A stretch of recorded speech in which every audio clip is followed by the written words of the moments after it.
अब तक कई बार देवासुर संग्राम हो चुके थे। इन देवासुर संग्राम युद्धों में अधिकतर हानि असुरों की ही होती थी, मगर वो संख्या में अधिक थे, इसलिए जब भी कभी असुर और देवताओं के बीच युद्ध शुरू होता वो कई हजार वर्षों तक चलता। एक बार एक ऐसे ही देवासुर संग्राम में देवताओं की ओर से विष्णु भी लड़ने गए, मगर इस बार युद्ध 5000 वर्षों तक चला। युद्ध में देवताओं की विजयी तो हुई, मगर 5000 वर्ष तक चलने वाले उस देवासुर संग्राम में विष्णु इतने अधिक थक गए कि वो एक घने पेड़ की छाया देखकर उसी के नीचे बैठ गए और बैठे बैठे ही सो गए। मगर जिस समय विष्णु पेड़ के नीचे विश्राम करने बैठे थे और उनकी आंख लग गई थी, उनके हाथ में धनुष बाण था और उन्होंने अपने बाण को भी अपनी धनुष की प्रत्यंचा में चढ़ा रखी थी। अचानक कुछ समय बाद नींद में विष्णु का सिर धनुष के पास आ गया और विष्णु के हाथ से तीर छूट गई, जिसके परिणाम स्वरूप विष्णु का सिर कट गया और वो सिर जाकर लक्ष्मी के पास गिरा। अपने स्वामी की ये दशा देख देवी लक्ष्मी रोने लगी।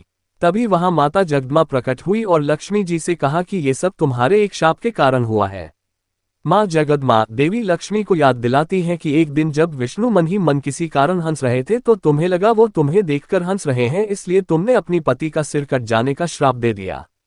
विष्णु का सिर उसी श्राप के कारण कटा है, मगर हर होने के पीछे एक कारण होता है और उसके पीछे जगत कल्याण। कभी कभी जो होता है भले के लिए होता है।